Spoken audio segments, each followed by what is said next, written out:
7 décennies après la découverte des manuscrits de la mer Morte, environ 80 nouveaux fragments de ces textes anciens ont été révélés au public. On pensait que certains rouleaux étaient perdus à jamais. Mais que se passerait-il si l'intelligence artificielle venait de découvrir des textes qui n'étaient pas destinés à être lus? En 2021, des archéologues ont pris tous les risques pour accéder à une grotte scellée depuis 60 ans, tout près de la grotte. Vous m'entendez? Je vous entends. Venez vite. Nous avons fait une découverte extraordinaire. Vraiment? Qu'avez-vous trouvé? Ce qu'ils ont mis au jour n'est pas seulement un passage des Écritures. C'était une histoire enfouie intentionnellement, écrite en grec, marquée en hébreu, cachée pour une raison précise. Puis les machines sont intervenues. Elles ont comblé les lacunes, décodé le silence. Ce qu'elles ont révélé, vous n'y êtes pas préparé. L'IA vient de percer le mystère des manuscrits de la mer Morte. Et c'est pire que ce que nous pensions. 15 colonnes de texte en grec ancien, révélées pour la première fois depuis près de 2 ans. Le silence a laissé place à un tumulte. Et pour ceux qui s'accrochent à leur certitude d'antan, la situation risque de devenir troublante. Zacharie y décrit les événements à venir, la reconstruction du temple et de Jérusalem, et l'avènement d'un roi messianique, la descente dans la caverne de l'horreur. Lorsque des archéologues ont exploré une grotte de Judée en 2021, ils ne cherchaient pas seulement des ossements ou des poteries. Ils étaient à la recherche de quelque chose de plus profond, quelque chose enfoui sous la poussière et le temps depuis plus de 60 ans. Ce qu'ils ont découvert n'était que le début. Le véritable choc allait survenir plus tard, lorsque l'intelligence artificielle interviendrait pour reconstituer le puzzle. Nous y reviendrons. Mais voyons d'abord où tout a commencé. Pour accéder à la grotte, les chercheurs ont dû descendre en rappel une falaise abrupte de 80 mètres. Une entreprise non seulement risquée, mais aussi physiquement éprouvante. Pour Oren Abelman et son équipe de l'Autorité des Antiquités d'Israël, l'effort en valait la peine. Cachés au cœur de ces roches se trouvaient des fragments de textes anciens, et pas n'importe lesquels. Des morceaux des manuscrits de la mer Morte, de petits fragments fragiles qui avaient miraculeusement survécu à des siècles de chaleur, de décomposition et de silence. Abelman a reconnu que leur découverte était de petite taille. Ce ne sont que de minuscules fragments, dit-il. Mais même des fragments peuvent en dire long, une fois assemblés. L'équipe parvint à en reconstituer certains, comme les pièces d'un puzzle. Peu à peu, des phrases et des significations reprirent vie, offrant une idée approximative de ce qui avait été. La grotte où tout cela s'est produit est officiellement connue sous le nom de grotte Huit. Mais la plupart des gens l'appellent autrement. La grotte de l'horreur. Ce nom n'a pas été choisi au hasard. Il provient de ce qui y a été découvert. Dans les années 1950 et 1960, des explorateurs comme les professeurs Yigiel Yadin et Yanana Haroni avaient déjà étudié le site. Même les Bédouins de la région du Negev s'y étaient intéressés. Leurs découvertes ont révélé un tableau saisissant. Vers 35 de notre ère, lors de la chute de la révolte de Bar Kokhba, un groupe d'hommes, de femmes et d'enfants juifs chercha refuge dans la grotte. Une quarantaine de personnes au total. Les troupes romaines encerclèrent rapidement les lieux et campèrent juste au-dessus de la falaise. Sans issue, les personnes à l'intérieur furent confrontées à un choix impossible. Elles refusèrent de se rendre. Une à une, elles moururent piégées, assoiffées et oubliées. Leurs squelettes restèrent là où ils tombèrent. C'est surtout pour cette raison que la grotte acquit son nom sinistre. Avançons maintenant jusqu'à nos jours. Ces nouveaux fragments proviennent de la même grotte. Grâce aux outils modernes, les chercheurs ont pu les examiner de plus près que jamais. Mais ce n'est plus seulement l'œil humain qui les étudie. L'intelligence artificielle entre en scène. Et ce qu'elle commence à révéler pourrait bien bouleverser tout ce que nous pensions savoir sur ces textes anciens. Laissez-moi vous expliquer. Les rouleaux qui ont survécu, trouver quoi que ce soit de nouveau dans la grotte de l'horreur semblait improbable après tant d'années. Mais parfois, ce sont les plus petits détails, pourtant si évidents, qui changent tout. Et cette fois, Ce qui paraissait n'être qu'une simple tache dans la poussière s'est révélé bien plus important. Plus de 60 ans après l'exploration de la grotte par les professeurs Yigael Yadin et Yohanan Aharoni, des chercheurs y sont retournés, munis d'outils plus performants et d'une observation plus attentive. Les conditions sèches, abritées et isolées de la grotte avaient parfaitement préservé tout ce qui s'y trouvait. Malgré cela, les conditions de travail étaient difficiles. La faible luminosité et l'épaisse couche de poussière rendaient toute observation inhabituelle compliquée. Un des archéobotanistes de l'équipe remarqua quelque chose. De faibles marques sur un amas de minuscules fragments. Rien ne semblait les distinguer au premier abord, mais après un examen plus approfondi, ces petits morceaux poussiéreux révélèrent des traces d'encre, des signes d'écriture qui menèrent à une découverte importante. Il s'agissait de fragments d'un ancien rouleau. Un indice subtil qui aurait pu passer inaperçu, mais qui suscita un nouvel enthousiasme. Dans les climats plus humides, ces fragments se seraient décomposés au point d'être méconnaissables. Mais dans cette grotte du désert, ils sont restés enfouis et intacts pendant près de 2 ans. L'histoire des manuscrits de la mer Morte remonte aux années 1940, époque à laquelle les premiers fragments ont été découverts. La plupart de ces manuscrits étaient liés à une communauté vivant à Qumran. De nombreux chercheurs pensent que ce groupe s'appelait les Esséniens. Il s'agissait d'une secte juive possédant ses propres croyances et écrits. Cependant, cette hypothèse reste sujette à débat. Ce qui a fait des manuscrits originaux de la mer Morte une découverte si importante, c'est leur contenu. Il ne s'agissait pas simplement de copies de textes religieux connus. Ils comprenaient les plus anciens manuscrits bibliques jamais découverts. À cela s'ajoutaient des écrits juifs qui avaient disparu au fil du temps. Ces écrits ont permis de mieux comprendre les croyances et les débats qui façonnaient la vie juive de l'époque. Ils ont également fourni des indices sur la manière dont le christianisme primitif s'est développé au sein de ce même monde. Mais aujourd'hui, un autre élément entre en jeu. L'intelligence artificielle est utilisée pour analyser ces fragments d'une manière qu'aucun humain ne pourrait jamais égaler. Et elle révèle des choses fascinantes. Un simple clic sur « J'aime » pourrait vous plonger un peu plus dans ce voyage mystérieux. L'enfant, le panier et les rouleaux. Cachés sous la terre aride et la poussière du temps, la grotte a lentement commencé à dévoiler des fragments d'un monde disparu. Parmi les fragments de rouleaux, les archéologues ont fait une découverte profondément personnelle. Près de l'entrée de la grotte, juste sous 2 pierres plates, on a mis au jour la momie d'un enfant. Âgé, selon les estimations, de 6 à 12 ans, le corps de l'enfant était soigneusement disposé en position fœtale, la tête et le torse enveloppés dans un tissu. Ses pieds étaient découverts. Il serrait dans ses mains un autre morceau d'étoffe.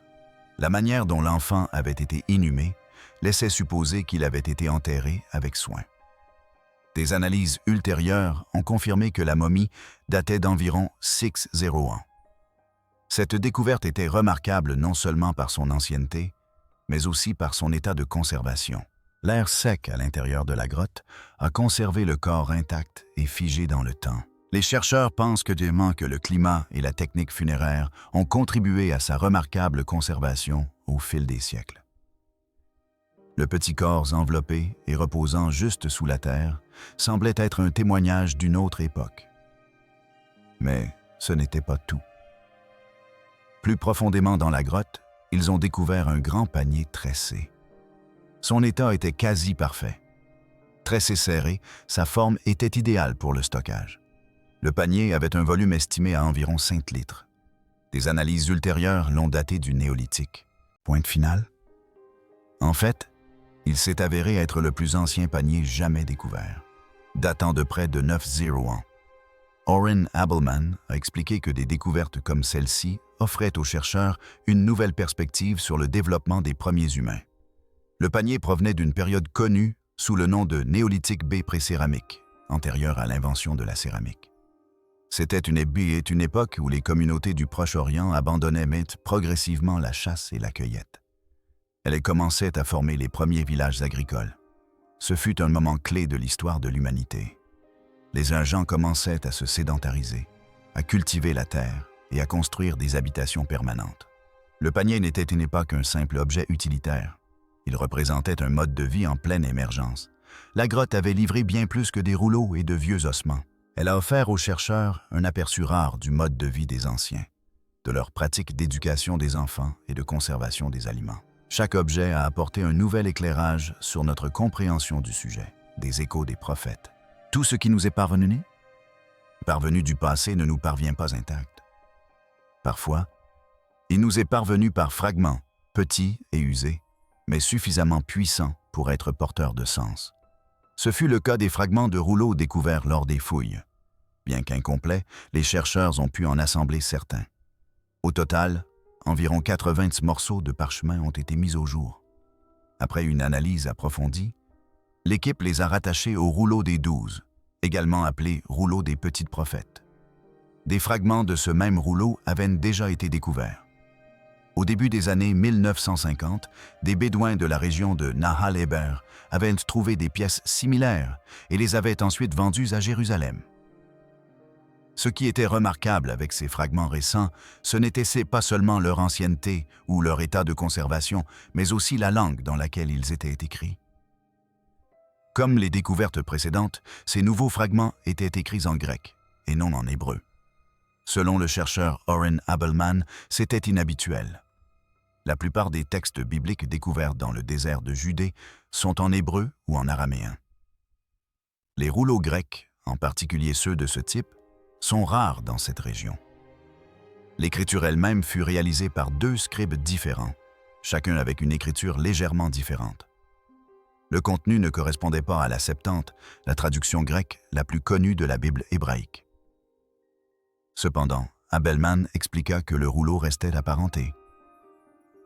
Il semble s'agir d'une réécriture ou d'une variante de la Septante, ce qui suggère que les communautés qui utilisaient ces rouleaux avaient leur propre méthode de conservation et d'interprétation des Écritures. La texture du parchemin correspondait à celle de pièces plus anciennes découvertes dans la même région. Cette cohérence a permis de confirmer que les fragments appartenaient au même rouleau que ceux découverts il y a plusieurs décennies. Quant à leur contenu, ils provenaient des 12 livres prophétiques présents à la fois dans la Bible hébraïque et dans l'Ancien Testament chrétien. Les chercheurs ont pu déchiffrer une dizaine de lignes de texte à partir des fragments nouvellement reconstitués. Parmi elles figuraient des passages du livre de Nam. Cette section évoquait le jugement et la puissance divine, décrivant un monde tremblant sous le poids de la colère de Dieu. Une autre partie du rouleau citait le livre de Zacharie. Ce passage traitait des valeurs morales et de la reconstruction de la communauté après l'exil babylonien. Il exhortait à l'honnêteté et à l'équité dans les jugements et à se garder de toute pensée malveillante ou de tout faux serment. Malgré leur petite taille, ces fragments recèlent un trésor inestimable.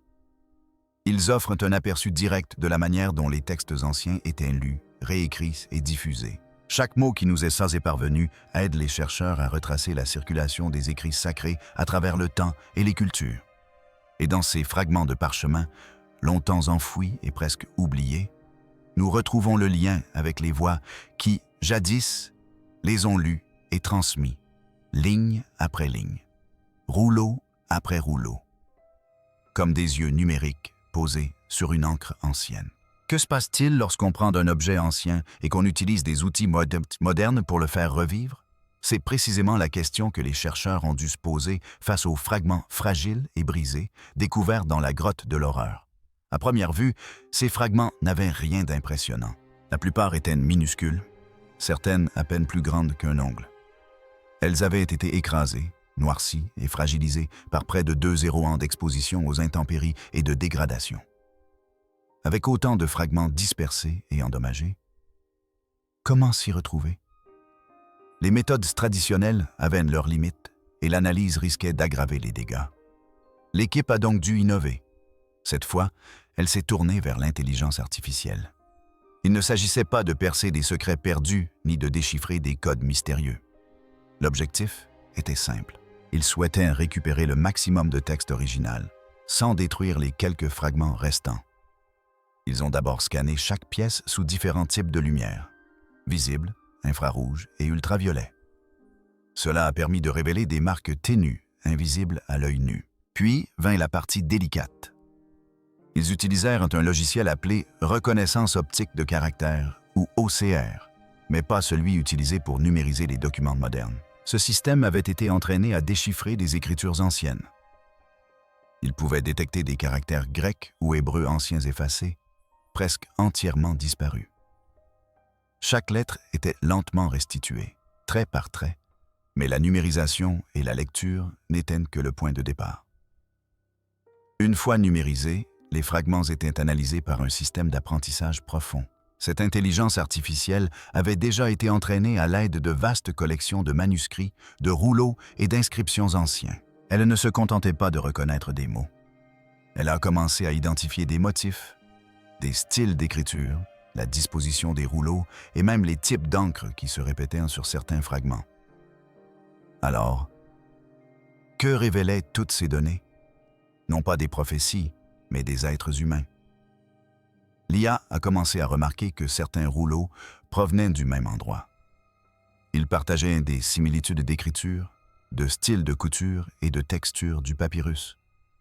Autant d'indices d'ateliers de scribes organisés où les rouleaux étaient soigneusement fabriqués et copiés. Même dans les communautés les plus reculées et isolées, il existait une structure et une planification. Et ce que l'œil humain ne percevait pas, l'intelligence artificielle le décelait. Ce que l'encre révélait. Sous les textes anciens, les rouleaux recelaient quelque chose de plus personnel à révéler. À mesure que les scans et les données affluaient, un détail inhabituel a attiré l'attention des chercheurs. Au début, il ne s'agissait que de petits détails. Mais lorsque l'IA a commencé à examiner les rouleaux de plus près, elle a décelé quelque chose d'humain, quelque chose de personnel. Comment était-ce possible? S'agissait-il réellement de voir au-delà des lettres? L'imagerie multispectrale et l'apprentissage automatique avaient déjà prouvé leur utilité pour la restauration de textes effacés. Mais les paléographes découvraient désormais quelque chose de totalement différent. Les algorithmes ne se contentaient pas de reconnaître les mots. Ils détectaient des schémas de mouvement, de minuscules incohérences qui révélaient la personnalité de l'auteur. Avez-vous déjà perçu la nervosité de quelqu'un à travers son écriture? Le même principe s'appliquait ici. Chaque trait, aussi infime soit-il, racontait une part de l'expérience du copiste. L'inclinaison d'une lettre, la façon dont l'encre s'étirait au milieu d'une ligne, révélaient des signes subtils. Pression, hésitation, rythme irrégulier. C'était comme suivre la trace d'une main à travers le temps. Chaque variation constituait l'empreinte digitale unique du copiste, préservée au fil des siècles. Puis, un fragment, en particulier, attira l'attention. C'était un extrait du livre de Nam. Au premier abord, il paraissait bâclé, voire négligé. Des lettres irrégulières, une encre qui s'estompait. Certains caractères s'affaissaient, tandis que d'autres fonçaient droit devant. Mais l'IA n'y a pas vu de la négligence. Au lieu de cela, l'outil a détecté des micro-tremblements dans les traits. Ce niveau de détail révélait quelque chose de bien plus profond. La personne qui écrivait était-elle malade? Tremblait-elle de peur ou de vieillesse? Se cachait-elle, s'efforçant de préserver les écritures avant qu'il ne soit trop tard? Soudain, les rouleaux devinrent plus que de simples textes anciens. Ils étaient des instants figés dans la survie. Plus que de simples écrits religieux, ils étaient l'expression brute de mains qui avaient quelque chose à dire tandis que le monde s'effondrait autour d'elles. Nul ne sait précisément qui a écrit cette ligne, mais la pression de leurs doigts, le tremblement de leurs poignets, tout cela est encore là. Et grâce à la technologie, nous l'avons enfin vu, suivre les rouleaux. Alors que l'on pensait que les fragments avaient tout révélé, une nouvelle strate de compréhension a émergé, établissant des liens entre géographie, langue et époque. Comme mentionné précédemment, les chercheurs pensaient qu'un seul groupe, peut-être les Esséniens, était à l'origine des rouleaux.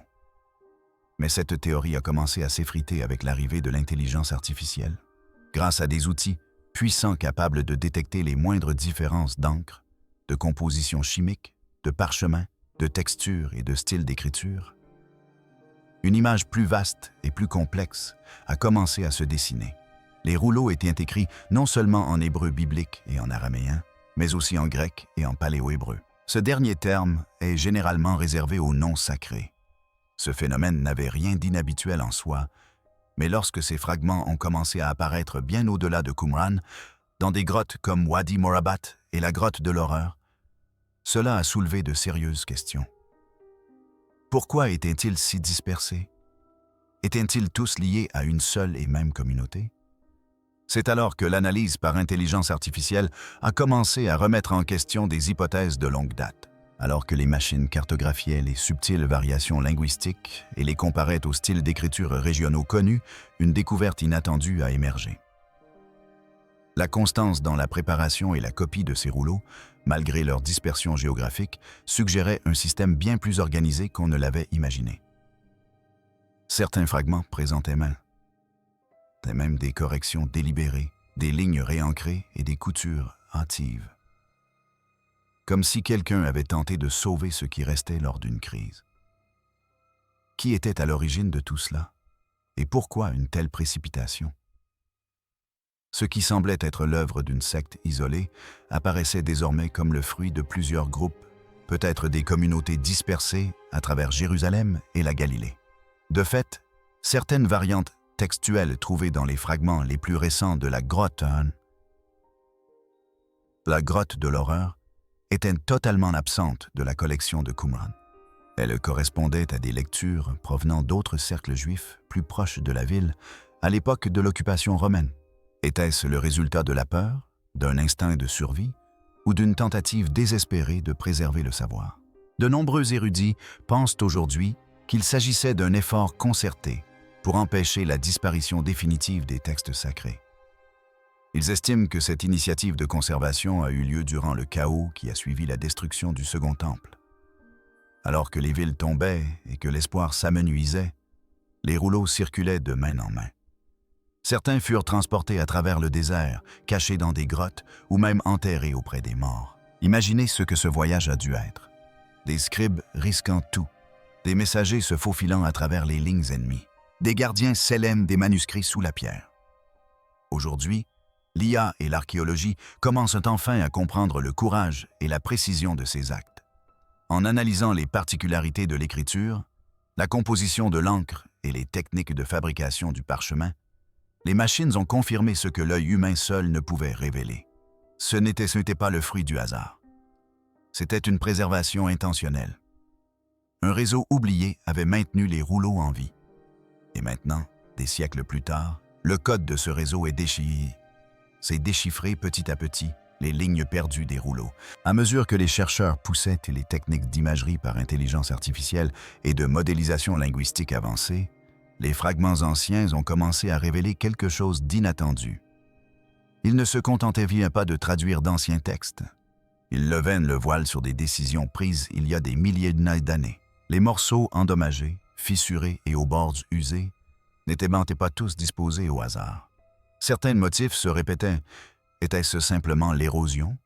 Ou bien quelqu'un avait-il, à un moment donné, fait des choix quant à ce qui devait être conservé? Une chose devint impossible à ignorer. Certains livres bibliques bien connus étaient tout simplement introuvables. Le livre d'Esther, par exemple, était introuvable. Comment un livre aussi important dans la tradition juive pouvait-il être totalement absent? Il en allait de même pour les livres des chroniques, essentiels pour retracer les lignées sacerdotales et l'histoire royale. Ces textes avaient-ils été oubliés ou délibérément omis? Mais ce n'était pas tout.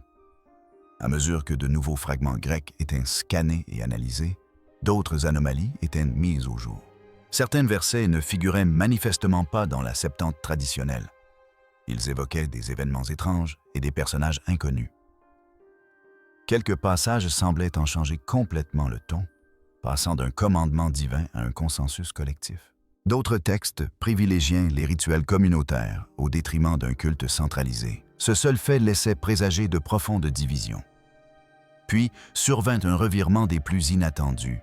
Des versets qui, autrefois, évoquaient des promesses messianiques furent atténués, voire pleinement encensés.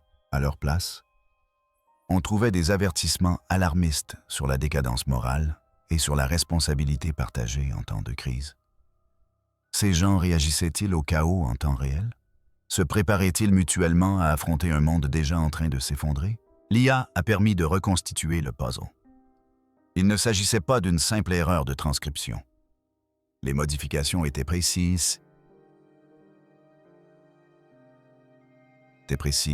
systématiques et délibérées. Les styles d'écriture s'entrechoquaient. Les mélanges d'encre variaient. Le rythme de la langue changeait, comme différentes voix s'élevant à travers le temps. Ce qui commença à émerger était une mosaïque de croyances. Un rouleau ici, un verset là, tous façonnés par des groupes rivaux.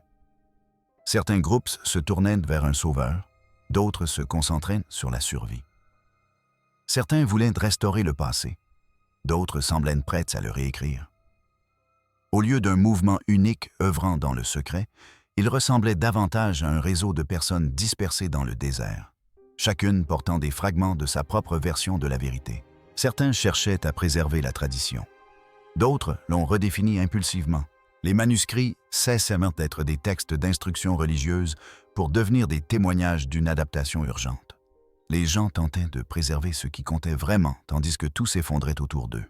Dans cette perspective, les manuscrits ne furent plus de simples documents historiques. Ils devinrent le récit d'un peuple pris au piège du conflit, réécrivant son monde mot après mot. Les manuscrits qui remettent en question les Écritures. Plus les chercheurs approfondissaient l'étude de ces manuscrits, plus il devenait évident qu'il ne s'agissait pas d'archives religieuses uniques et immuables. C'était plutôt un recueil de témoignages, chacun façonné par son époque. Les rouleaux découverts, et même ceux qui ne les témoignaient pas, commençaient à converger vers une même conclusion. Les textes sacrés auxquels nous pensons aujourd'hui ne sont pas apparus par magie. Ils ont été débattus, copiés, modifiés et transmis de génération en génération. Une grande partie des manuscrits, cette thème ici est consacrée aux textes bibliques. Mais il y a un hic. À l'époque, il n'existait pas de Bible unique. Ce mot, ce concept, n'existait même pas. Alors, que copiait-il? Et qui décidait de ce qui était sacré? Les découvertes des chercheurs suggèrent que la Bible n'a jamais été un texte divin intouchable. Elle a été tout autant façonnée par la politique, la peur et le monde qui entourait ceux qui la préservaient. Et les modifications n'étaient pas mineures. Elles ne se limitaient pas à un simple nettoyage. Certains rouleaux ont complètement modifié le sens des commandements. D'autres ont réorganisé les événements historiques. Certains passages semblaient provenir d'un consensus humain plutôt que d'une autorité divine. Lorsque l'intelligence artificielle a analysé des milliers de fragments de manuscrits, les comparant à d'autres versions anciennes comme la Septante, le texte massérétique et le Pentateuque samaritain, elle a révélé des lacunes encore plus importantes. Des sections entières des Écritures que beaucoup s'attendaient à trouver manquaient. Des livres comme Esther et les Chroniques, qui ont une grande importance dans la tradition moderne, étaient introuvables. Pourquoi se donner tant de mal? Pour protéger des écrits sacrés et ensuite en omettre certains? Les fragments en grec ont soulevé encore plus de questions.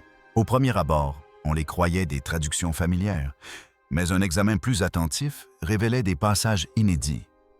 Certains introduisaient des personnages inconnus et des événements mystérieux. D'autres atténuaient ou modifiaient les commandements, privilégiant les rituels communautaires à l'autorité du temple. Le ton avait également changé. L'accent n'était pas mis sur les espoirs messianiques.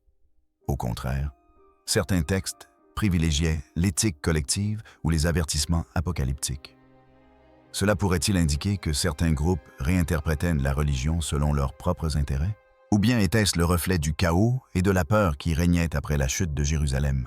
Certains textes valorisaient des rituels qui s'écartaient des pratiques courantes.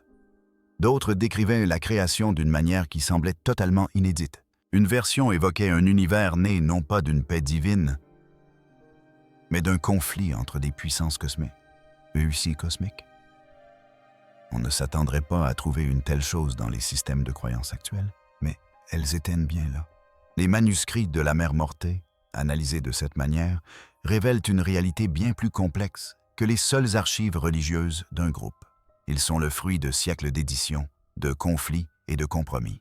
Les idées s'affrontaient. Le pouvoir changeait de main. Les textes étaient effacés, ajoutés ou remaniés selon celui qui tenait la plume. Ce n'est pas que le sacré ait disparu, c'est qu'il a toujours été en mouvement.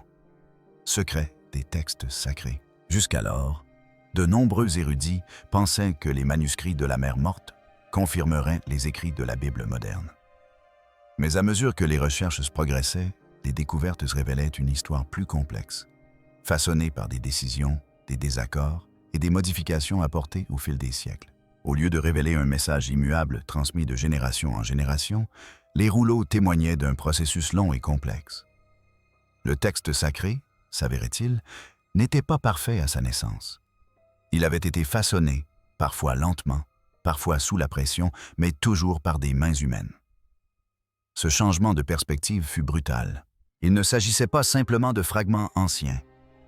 Il prouvait donc que la version de la Bible que la plupart des gens lisent aujourd'hui est le résultat de nombreuses révisions, exclusions et réorientations. Certains rouleaux contenaient des commandements manquants. D'autres ont déplacé des événements majeurs. Dans certains cas, des personnages entiers ou des lois étaient absents.